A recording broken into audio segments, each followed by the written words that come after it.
সোনাই আঞ্চলিক আহলে সুন্নাত ওয়াল জামাতের উদ্যোগে বৃহস্পতিবার তারাবি নামাজের পর দক্ষিণ সৈয়দপুর জিপি কমিটি গঠন করা হয়েছে। দক্ষিণ সৈয়দপুর জিপির নতুন কমিটির সভাপতি হিসেবে মনোনীত হয়েছেন মাওলানা কবির হোসেন লস্কর, কার্যকরী সভাপতি হিসেবে হাফিজ আমিনুল হক বড়ভূইয়া, সহসভাপতি হিসেবে রয়েছেন রহিমউদ্দিন লস্কর, হাফিজ ইজাজুর রহমান লস্কর, মঈনুদ্দিন লস্কর। সাধারণ সম্পাদক হিসেবে হাফিজ আব্দুল হান্নানকে মনোনীত করা হয়েছে। যুগ্ম সম্পাদক হিসেবে রয়েছেন বেবুল হোসেন বড়ভূইয়া, সহ সম্পাদক হিসেবে রয়েছেন যথাক্রমে লিয়াকত আলী লস্কর, মাওলানা আফজল হোসেন ও সাব্বির হোসেন বড়ভূইয়া। সাংগঠনিক সম্পাদক হিসেবে মনোহর আলী বড়ভূইয়া, প্রচার সম্পাদক শাহজাহান হোসেন বড়ভূইয়া ও কোষাধ্যক্ষ পদে ওসমান আলী বড়ভূইয়াকে মনোনীত করে 21 সদস্য বিশিষ্ট কমিটি গঠন করা হয়েছে। এদিন কমিটি গঠনের সভায় উপস্থিত ছিলেন আহলে সুন্নাতের সোনাই আঞ্চলিক কমিটির সভাপতি হাফিজ আব্দুল হক, জেলা কমিটির সাধারণ সম্পাদক মাওলানা নাজির হোসেন মজুমদার, সাংগঠনিক সম্পাদক মাওলানা মকসুদ আহমেদ বড়ভূইয়া, মাওলানা মজবুল হক লস্কর, মাওলানা আফজল হোসেন লস্কর, মাওলানা আবু হানিফ লস্কর প্রমুখরা।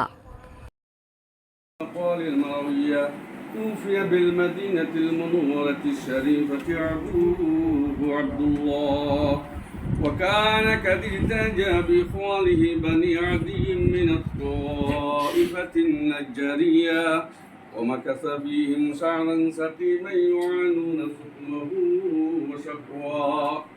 ولما تم من حمله على الراجع 9 أشهر قمرية، وآن للزمان أن ينجلي عنه صدى، حضرت أمه ليلة مولوده آسية ومريم في نسوة من الحزيرة القدسية، وأخرخ المخاض فولدته النبي وأكرمه صلى الله عليه وسلم نورا يتلقنا صلى الله على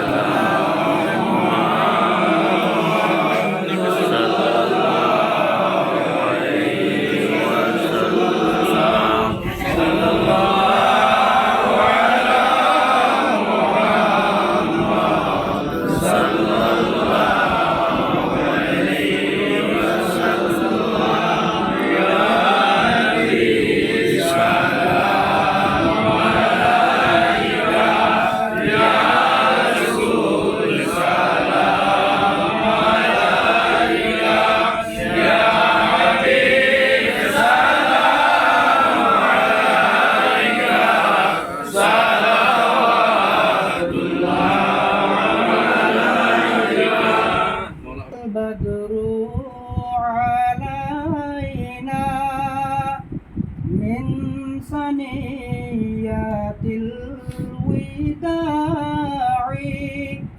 وجب الشكر علينا ما دعا لله